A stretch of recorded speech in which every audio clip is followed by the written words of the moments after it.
Hi, also, this is just going to be a more practical programming tutorial. We'll look at some basic C/C++ concepts that will help you get started. Last year we did this mock competition thing, and it seems reasonable that we just grab the same track and perhaps design some code based on that. Probably write some pseudocode, then I'll translate that to C using a procedural approach. I figure 90% of you will probably be using a procedural approach. Some of you might want to go object-oriented, but I don't really think you require the modularity and extendability in this case. Anyway, let's have a look at some basic C concepts. So it's always good to understand the types and also how to declare variables of a certain type. So how you might declare a variable, and scope is an important thing to remember. So if you have curly braces in any instance, if you define an integer, for example, you will only have access to A inside those curly braces. If you define an integer, say up here, you'll have access to the integer all throughout the program and also inside the curly braces and even in nested braces. So if you had something like this, you'll have access to B inside both of these braces. And if you have an integer in, say, here, you'll have access to C within these braces and these braces, but not outside. So this is called scope, and this is an important thing to remember. It will save you a lot of trouble, and yeah, it will help you in your debugging, and trust me, there's going to be a lot of debugging for you guys. So just back on to declaring variables. So when you declare a variable, you have your type. So I'll just do a little var name. You can declare it like that, or if you would like to initialize it, you can do this.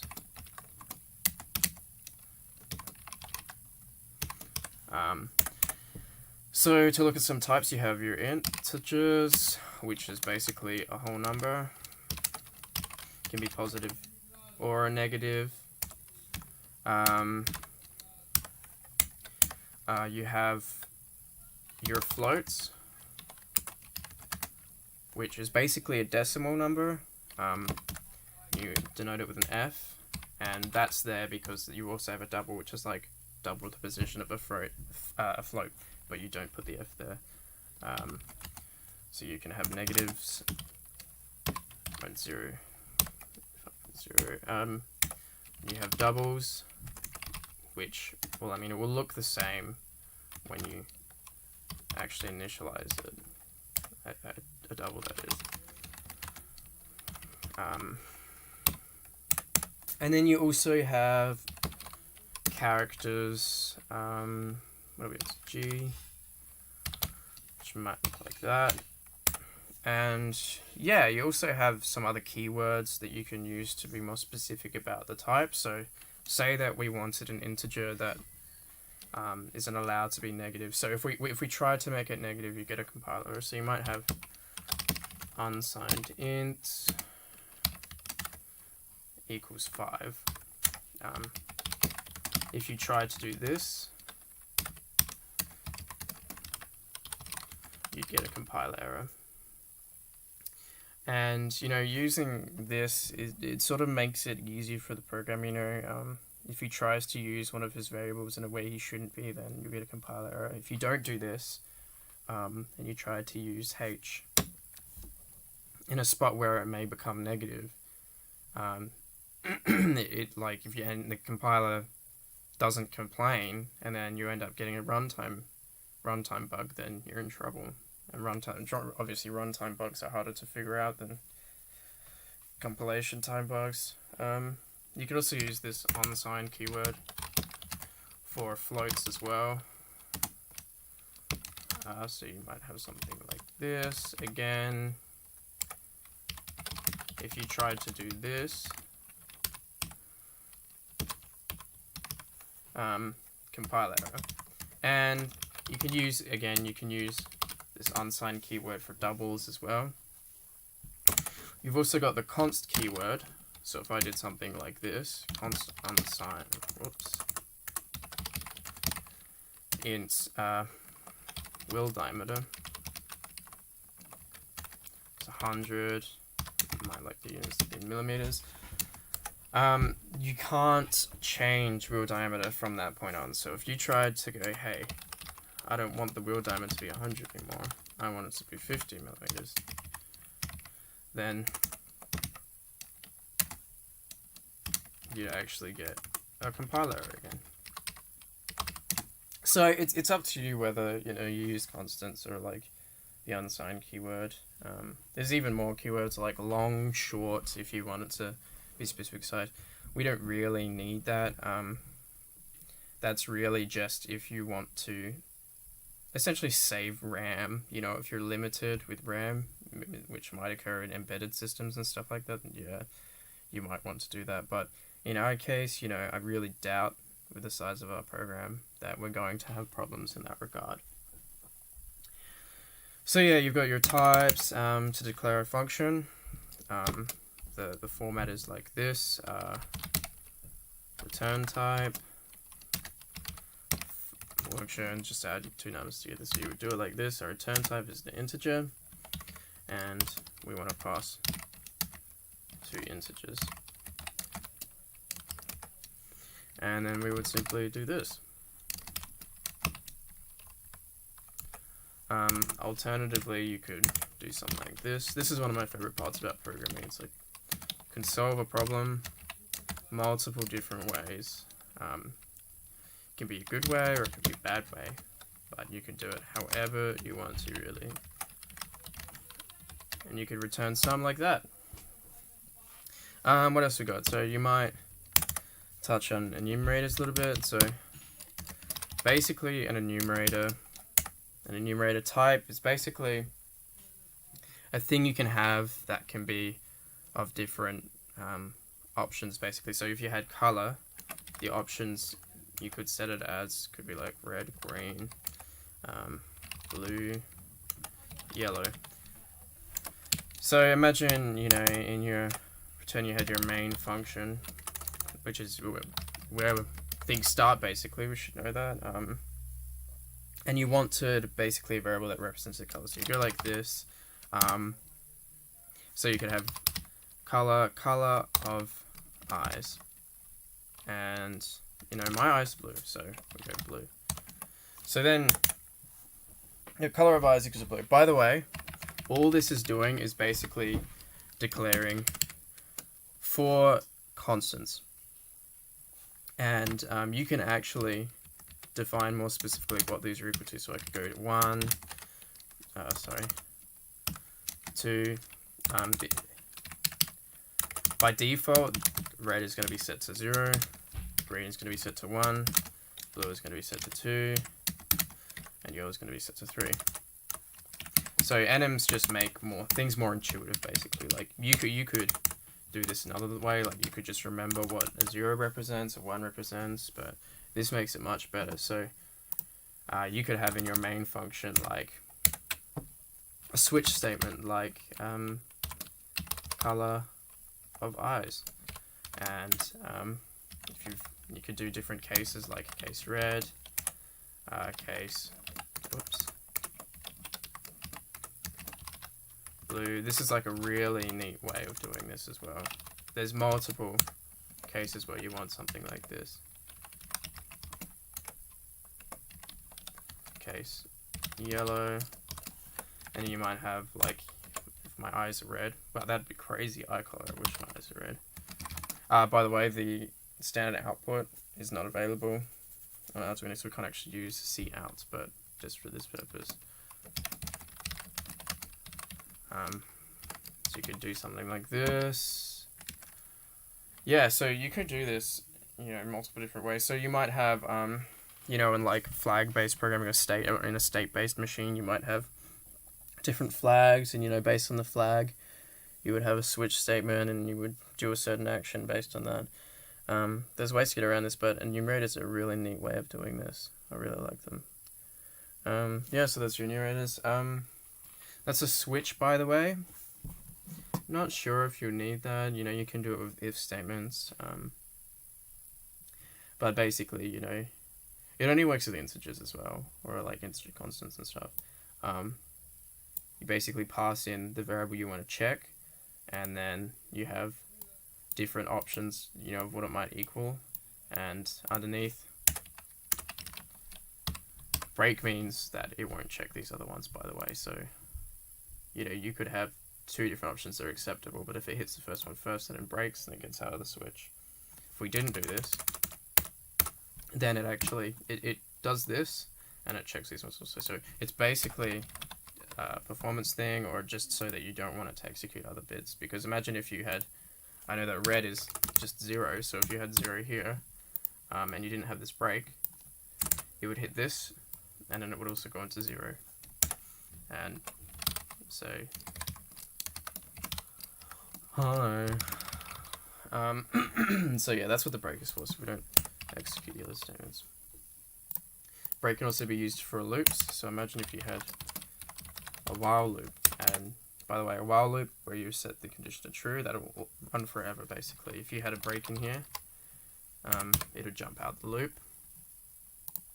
And I'm not going to go into too much detail on like how for loops work or if statements, because that's really stuff that theoretically you should know, but maybe I'll just touch on for loops a little bit. So a while loop, you know, you just put the condition in here. So, you know, while something, imagine if we had a variable a is less than 5, and inside the loop we incremented a every time. So, and a starts at, you know, say 0. So this loop would actually run 5 times. So first a is 0, plus plus, then a is 1, it goes through again, plus plus, a is 2, plus plus, a is 3, plus plus, a is 4. Actually, maybe it would only run, wait. No, yeah, it would run 5 times, yeah. Yeah. So, yeah, and for loops basically declare your counter, so to speak. Say we start at 0, I is less than 10, I plus plus. So basically, when you first hit the for loop, it'll initialize I, it'll go into here, you might have like a an output like printing I or something. And then each time it comes back up here, it checks, is I less than 10? If it is, it will increment again and then go into the loop. Otherwise, it'll come down here and finish the loop.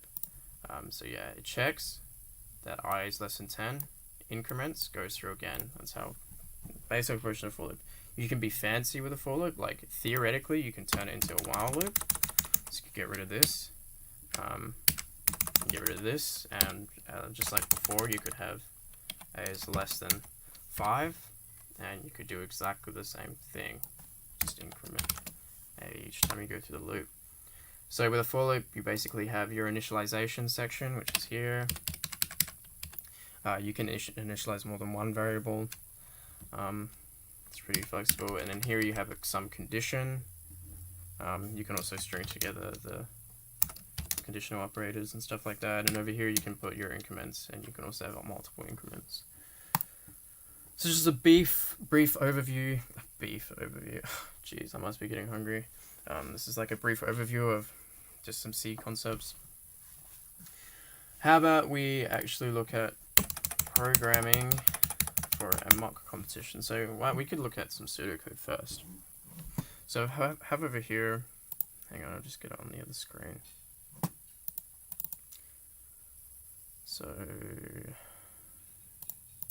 just waiting for this to load.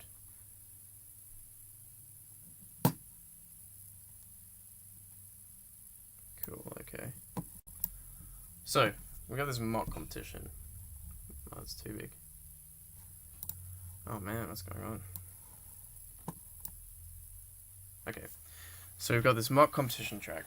Really simple idea. we basically want to start here, we want to navigate through the walls, and then we want to get as close to this back wall as possible without touching it. And here we have our dimensions. So I'm just going to snap this to this side, and we'll get this up. Whoa, what's going on? Snap. Snap this over here.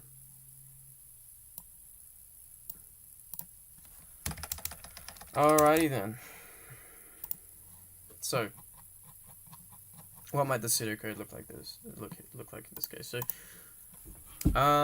you know, if we're starting at green, perhaps we just want to rotate anti-clockwise so that we can start moving to the left. So, could just do some pseudocode. Rotate anti-clockwise 90 degrees. Then we want to move forward. Move forward perhaps 250 millimeters. Then we want to rotate right, so rotate clockwise 90 degrees. And then move forward again. Move forward 350 millimeters. Rotate clockwise again 90 degrees. So at this point we're about here. We've just rotated clockwise, so we're facing in this direction to the right. Move forward. We want to move forward like 250 millimeters. Rotate anti-clockwise. And we want to move forward. Yep. And then we might want to move until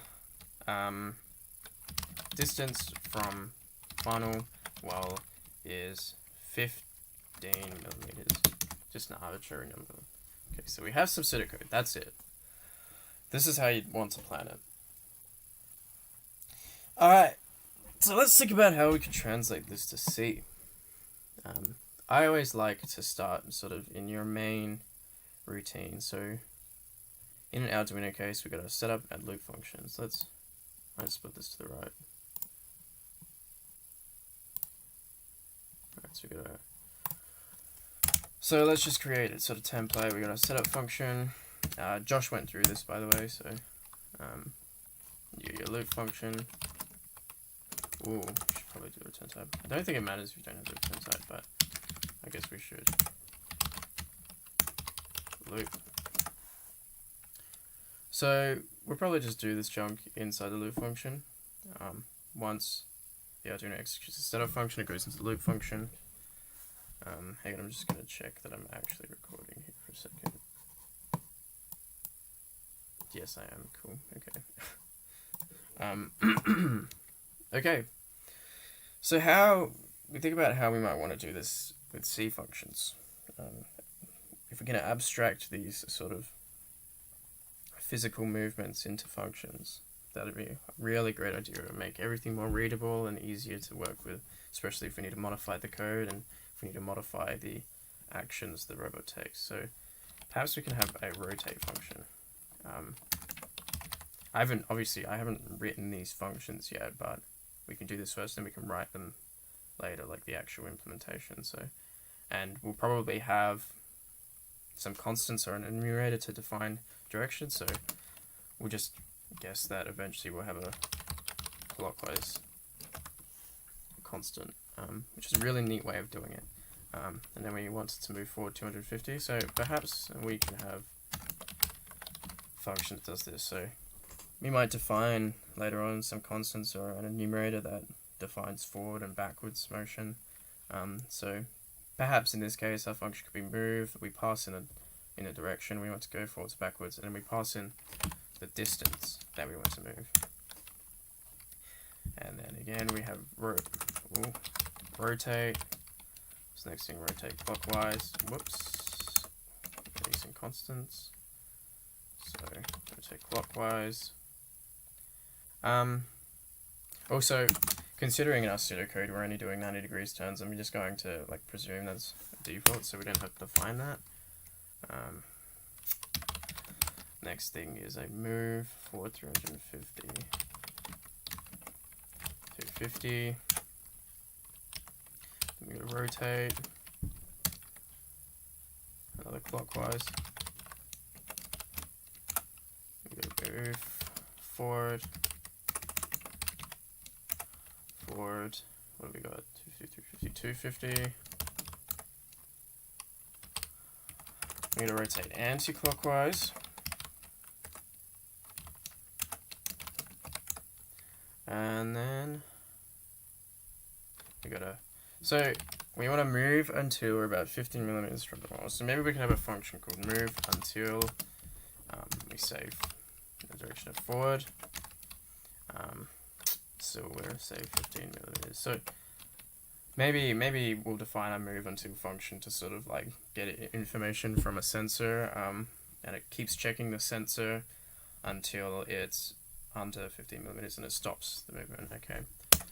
So once we've done these actions, all right. So I'll try to comment this as much as I can so that we can sort of see what's going on. Navigate competition track, and then we can wait here for a while. Whoops. And we might like to just implement a delay. So the delay function is just an Arduino default, so you have access to that all the time. That would be 100,000 milliseconds. So obviously that's going to wait there for a while. So there we go. That's what we're dealing with.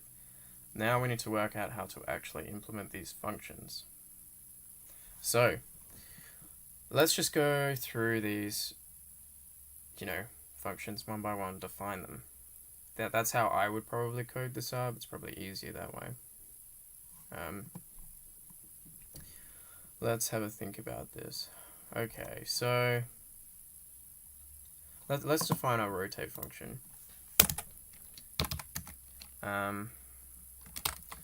Rotates the robot 90 degrees in the specified direction. Cool, so void rotate. Now the return type void, that basically just means we don't want to return anything, and you'll probably have that in a lot of cases with actual physical movements and stuff, unless you want to return like a boolean or something. Oh, that's another type I forgot. I'm just going to go back to notes. So there's another type that you can use, and it's called bool. So basically it can be true or false. You can set it as true or false. And these are just like type definitions. And type definition is basically calling something a different thing. So theoretically, this is just the same as bool a flag equals 1 and bool a flag equals 0. I think you can also, bool is like a type def for an int. So theoretically you could make this 3 and it would work, I think, but that would be silly. We want to try and make things as intuitive to the programmer as we can. Anyway, back to the rotate function. So, down here we've specified a direction. So perhaps, we can do, actually, yeah, let's create an enum called direction. We can define clockwise,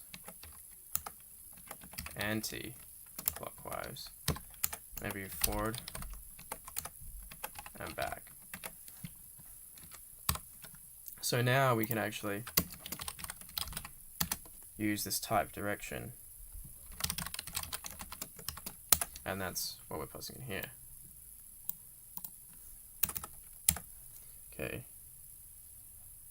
Alright, so what do we need to do? So we've gained a direction. We need to work out, presuming we're using a stepper motor, we need to work out how many steps of those motors will be equivalent to a 90-degree rotation. Now, let's have a think about this. So, okay, to start, we'll probably need an unsigned long, because it's a big number of steps, and we need to round it because, you know, in our calculation we'll probably get a float, but of course we can't step 1.5, you can't do 1.5 steps, so that's why we're going to round it. Now I'm just actually copying this down because I don't want to deal with the actual calculation, but you can, you know, sit down and do the math here on how this works. And pi is also a algebraic specific constant, so you can call that, I think it is, hang on, let me just check.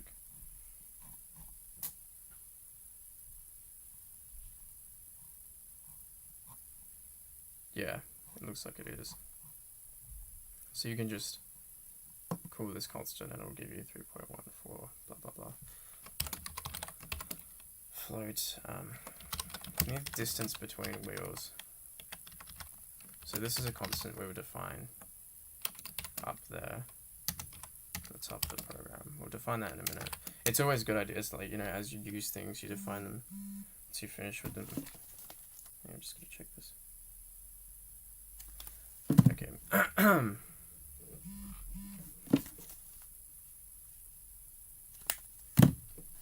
Distance between wheels divided by 5 times float. So when I do this, whoops.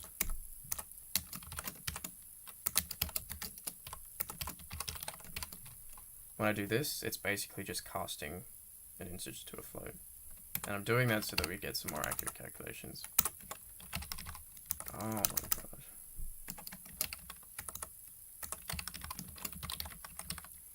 Another constant called wheel diameter. Now, of course, we're making these, you know, wheel diameter distance between wheels constant because it would really suck if we inadvertently changed that and we didn't know about it, the compiler didn't know about it, and it ruined our calculations. We couldn't work out what the hell is going on. Another const, steps per rev. So basically what this calculation is doing is calculating the number of steps for a 90-degree rotation for both motors.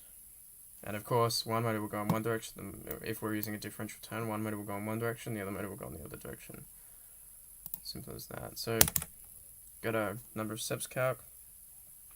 And we need to make sure that our direction is right.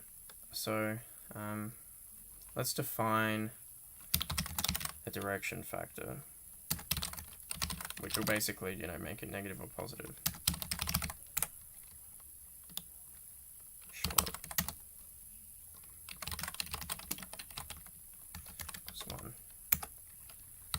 Check what the direction is.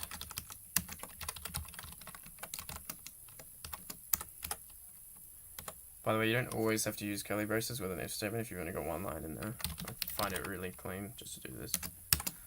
So this times equals, basically that just times direction by -1.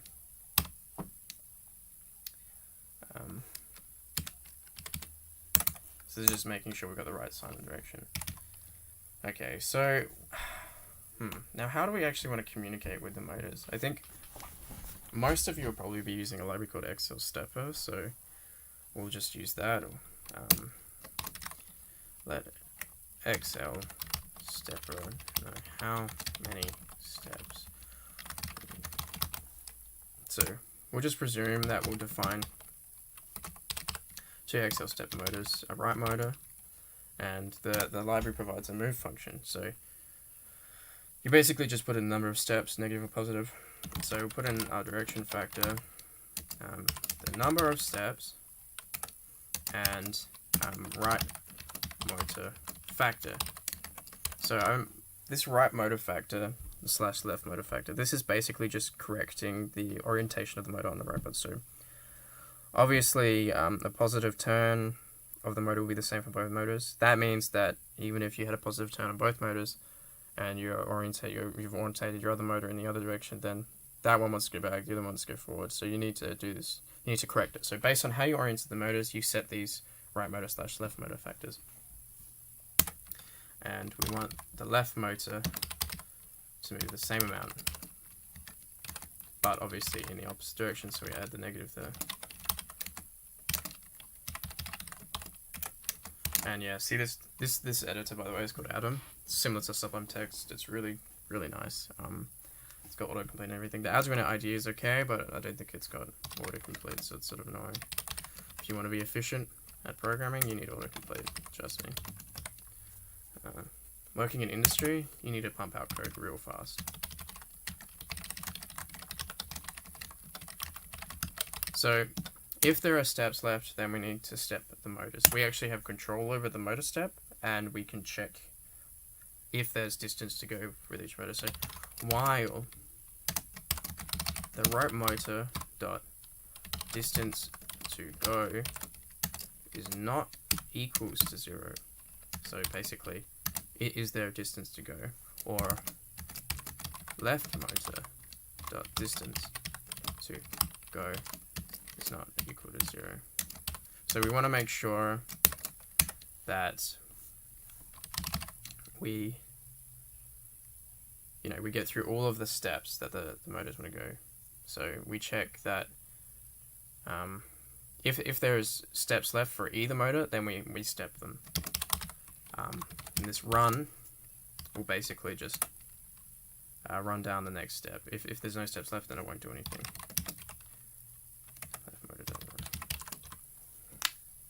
Alright, so that is theoretically our rotate function done.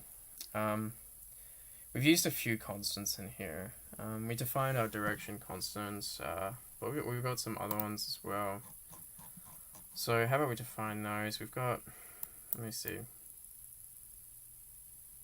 Got distance between wheels, wheel diameter, steps per rep. So let's just define those.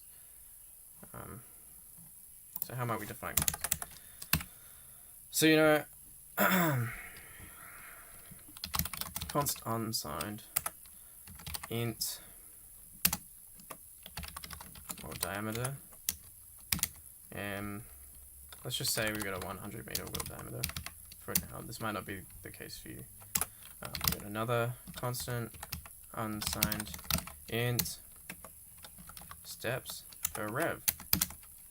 We'll say for the particular step motor we're using the mock competition. This is how many steps you have per rev. Really high resolution step motor, but they're pretty cheap and crappy, so you can't speed it up that great unless you have significant voltage supply. But then again, the drivers only allow you to input 12 volts. So consider your driver, consider your stepper motor.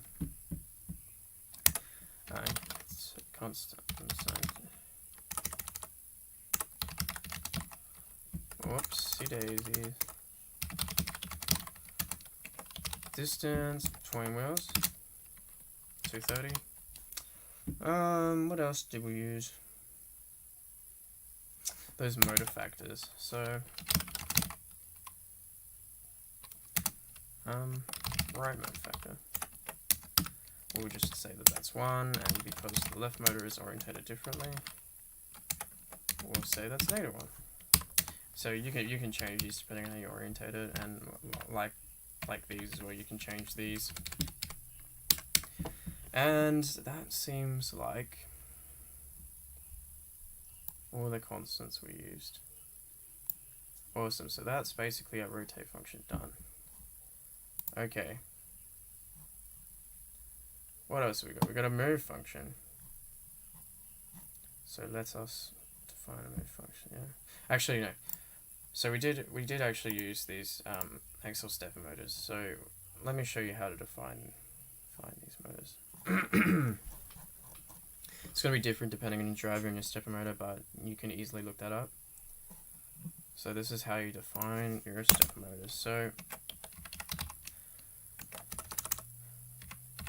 actually, because we're using the Excel stepper library, to include Excel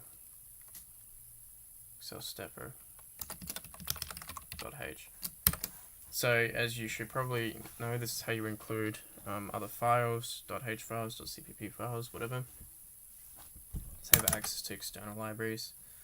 So Excel stepper. So you want a stepper motor of the type Excel stepper, right motor, and we pass in some arguments for the constructor, step mode. For further information on how to use this library, you can look up the syntax here. Write motor, pin 1,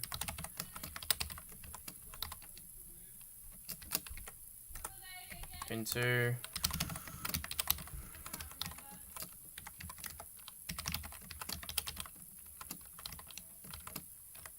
okay, so looks like we have to define some more constants.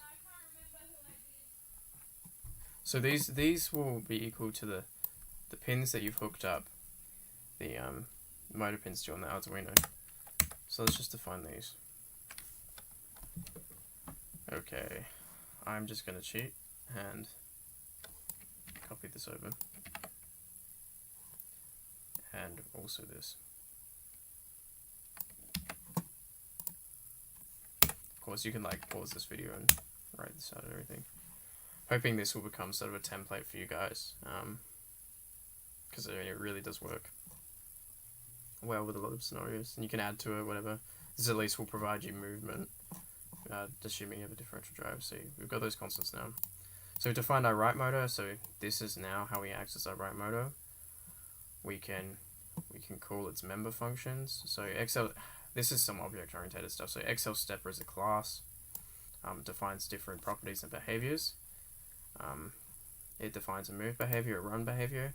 So every time we declare a variable of this type, or an instance so to speak, we take this, .move, .run, we can perform different behaviors on it, can check the distance to go. This is where object orientation is really nice. And you can define multiple objects of this type. So you've got your write motor, you can also have your left motor. Similarly, we define a step mode, left motor, pin 1,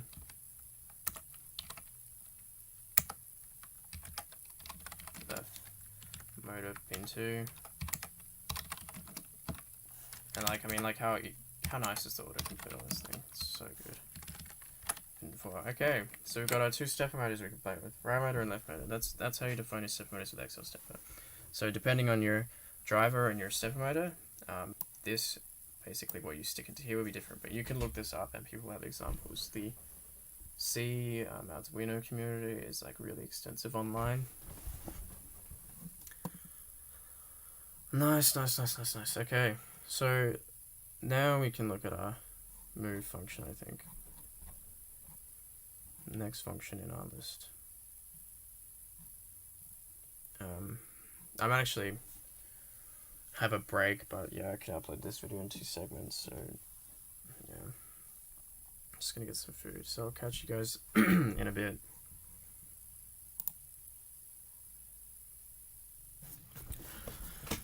Alright, we are back. Okay. So I've just closed the other window, well, tab to make things easier, so we can see more of the code. Okay, where were we? I think we were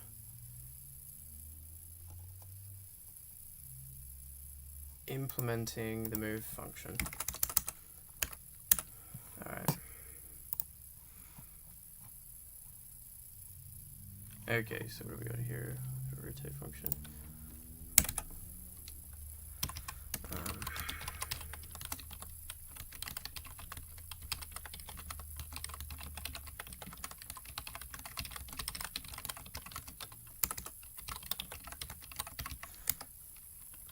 Alright, so we don't want to return anything, so return type is void. We want to give the function a direction, and we want to give it a distance to move. This one should theoretically be easier than the rotate function.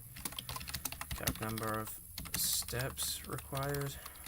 We use unsigned long because we know it won't be negative. Alright.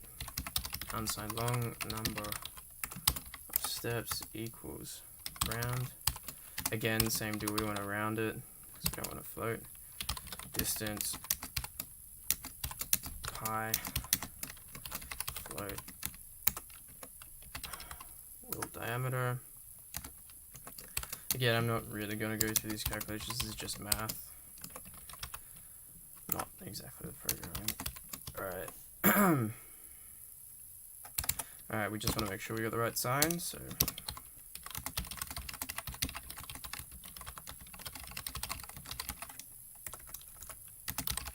cool. Whoops. That's one annoying thing. You need to press the space bar before hitting enter. Okay, short direction factor equals 1, not 0. If direction equals back, we don't need this, make it cleaner. That's lines per code, direction factor times pending 1. Cool.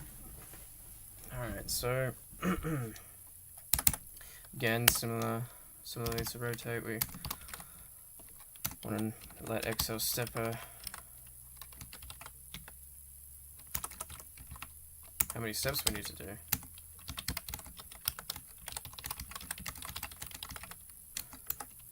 So right motor, dot move, there.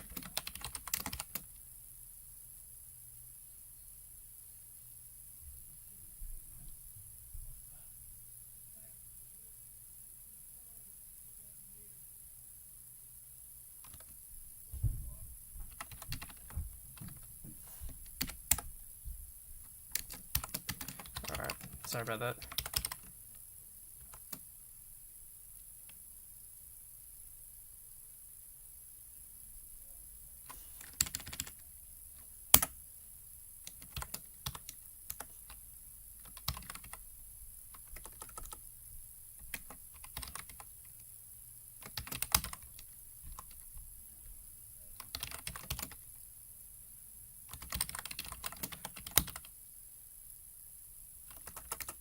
Alright.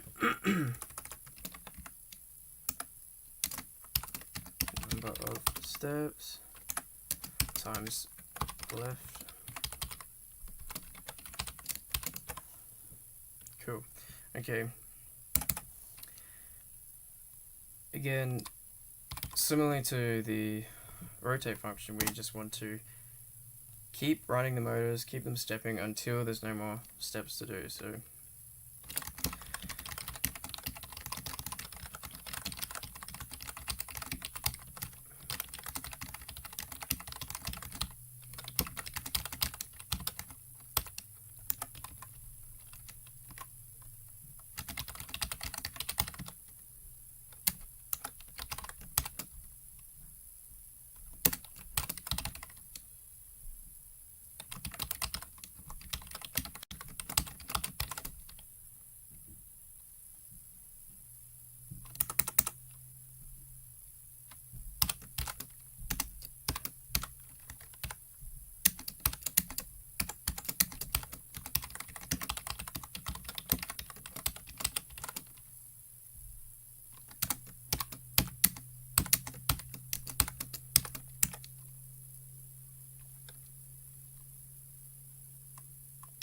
So we just step the right motor first,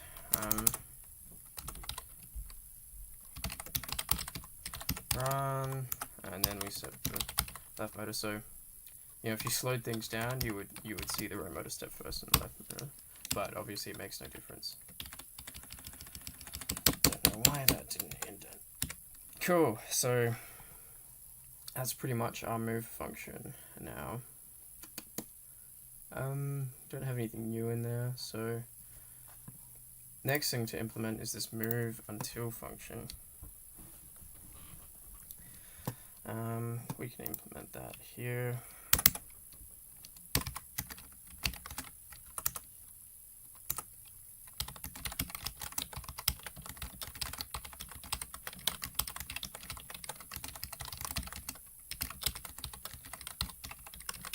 So we'll just sort of, while we're writing this, we'll assume that we do have a function that we can use for the sensor. So you'll see in a minute what I do here, and then we can implement that function a bit later.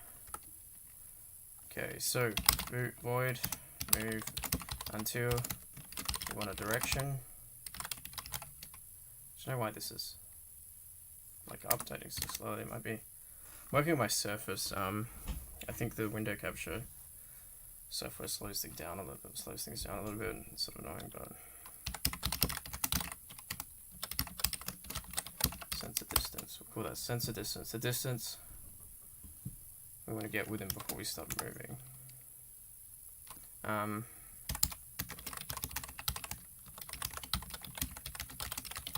So we want to have a really big step distance so we don't reach it anytime soon.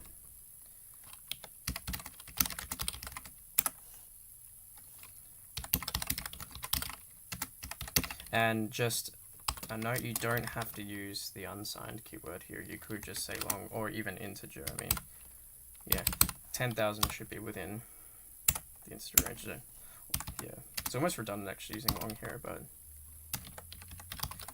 you could increase that distance.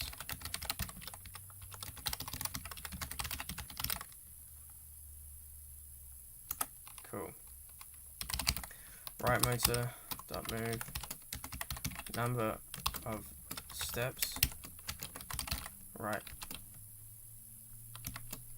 motor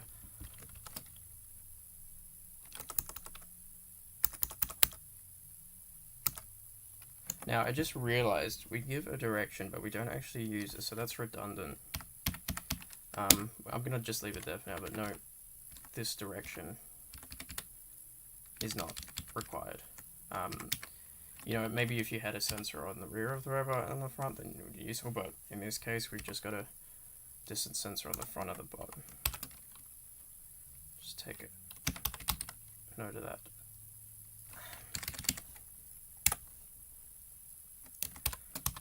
I'm just going to check performance settings on this. I don't know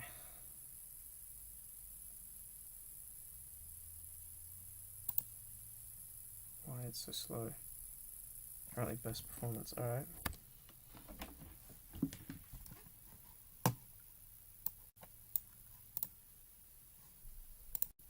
Okay. Ugh.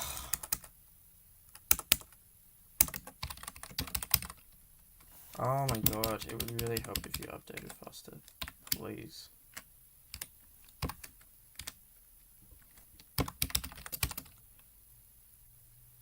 Motor move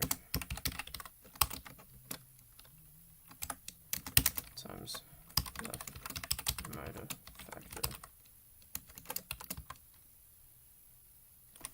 Cool. Okay, so we want to do. Alright, so we've told our motors how much we want to move. So we'll do this until the sensor is triggered.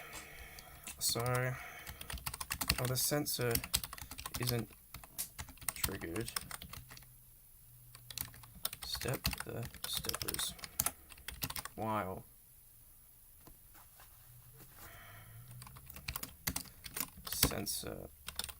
not sensor triggered.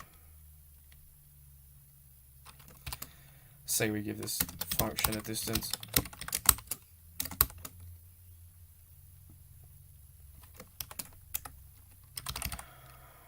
Right motor.run left motor.run. So I should note that, like, even though, you know, this does this until the sensor's triggered, we might not actually finish those 10,000 steps. So this is actually the end of the track now, but in your case, you know, if you want to sense, you know, distance and you stop the motors, you need to actually reset them. But in this case, we won't bother. So yeah, that's our movement to function. Now let's implement this sensor triggered function. So we're gonna use a sharp IR sensor. They're pretty good. Yeah, infrared sensor. I think sometimes more precise than ultrasonic sensor, but I think they might be a little bit more expensive. So for this, we'll be using the sharp IR library. Alright, so we have to include, why is this so slow? Sharp ir.h, assuming you've got the .h file inside your directory. If it's in your lib folder, then you would do it like this.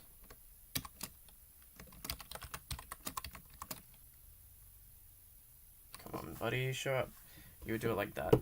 But most of the time, you'll just, it's easier if you just put the libraries into a single folder, your INO folder.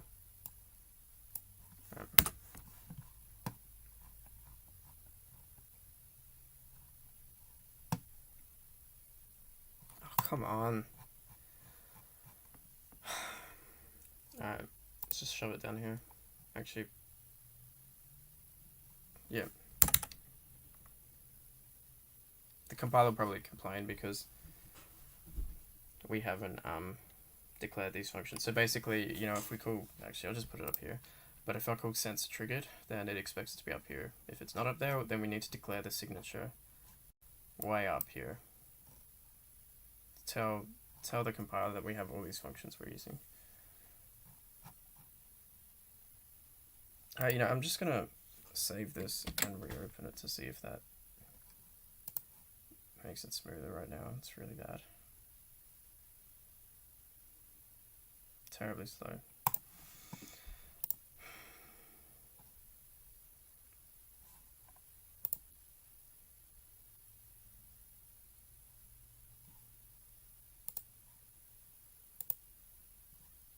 I wonder if there's some processes that just really don't need to be running.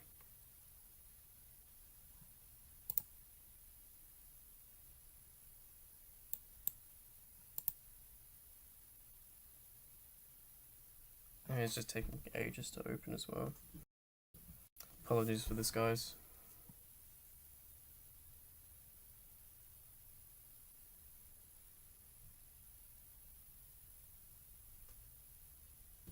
Holy moly, it's slow.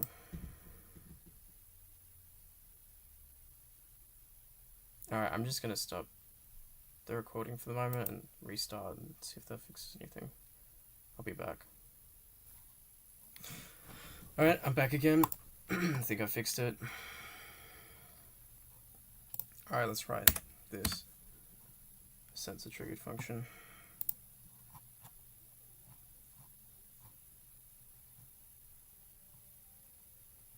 Okay. So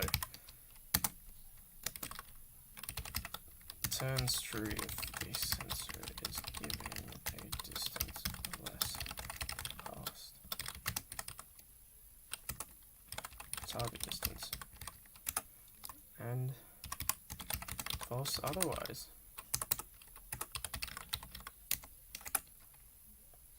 Bool, here we go. So a bool, we wanna return true or false. Triggered unsigned against target distance. Yeah. Distance.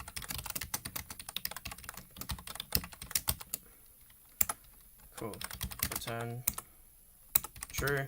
So we check if the sensor distance is less than the target distance, or if it's reading a distance less than the target distance. False. So I've clearly used this sensor. Where does that come from? We need to declare that. We'll declare it up at the top. Here we go. So we'll just declare it under here, I guess. So sharp IR, that's the class name, and we want an instance of that class. Define the pin that the sensor is connected to and the module that we're dealing, the model that we're dealing with. The model that we're dealing is important, so that the sharp IR library can sort of like calibrate it based on what voltage comes in. Okay, so we've got that sorted out. Got to define those constants. So const unsigned short sensor pin. Let's just pretend it's connected to pin 1 for now.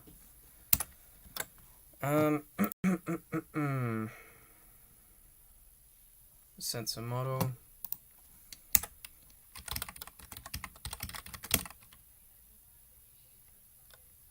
Int sensor model. Is this getting slow again? Yeah, a little bit. I guess I can try and finish this off. Cool, okay. So we basically have everything we need now.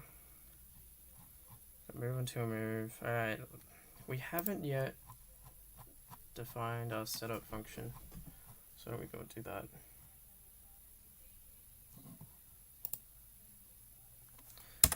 So Excel stepper requires us that we set the stepper max speed. I believe it actually has acceleration to reduce slippage on the step nodes. Set max speed, and we'll define max speed as well. Define this in a minute. Come on, this thing can't keep up with my lightning fast typing. Alright. We also need to set the, yeah, it does have acceleration. We want to set the acceleration right. Set acceleration.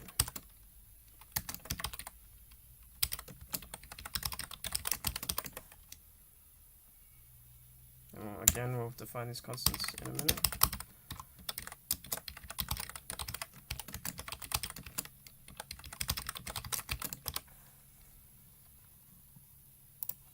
Should probably correct that.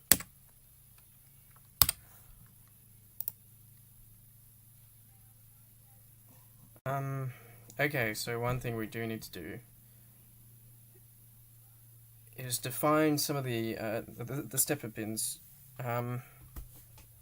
as outputs. So be nice. I might just pretend they're in an array, and I can define the array later, but we'll go through the array of 8 pins and set them all to output. Beautiful. So this basically just tells the Arduino that we want them to do some output work, because we can do input as well if we wanted to. And for debugging purposes, we can just set up the serial console if we need it. So this number is the baud rate. That's pretty much always 9600. If you have problems with that, just look it up and you can try the other baud rates. Can't remember what they are, but yeah, they exist. Let's define this, all these constants. So max speed.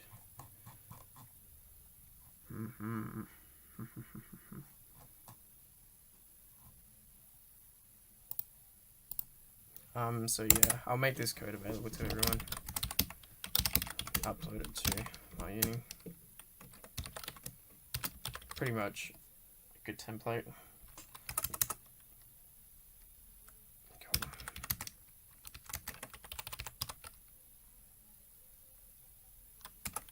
And we had an acceleration. What is that?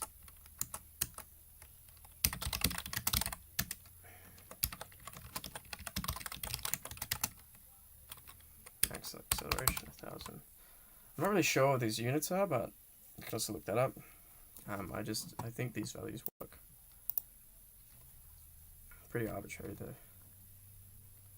Cool. And we also had that pin array. I'm just gonna copy and paste this over to here. So this is just basically all our pins. We put them into arrays. So 4, 5, 6, 7, 8, 9, 10, 11. There you go. And in the setup function, we just go through this array and set all of these pins to output. And that is pretty much it. Theoretically, you can compile this and it would run. Yeah. So thanks for sticking around, guys. I think once, in an actual tutorial, we'll bring the robot in, we'll go through this just like as a refresher what I did and stuff, and upload it to the robot and see it do its thing. We'll like construct the mock competition track, and yeah, make this code available to you guys. Yeah, so thanks for listening. I'll see you around, guys.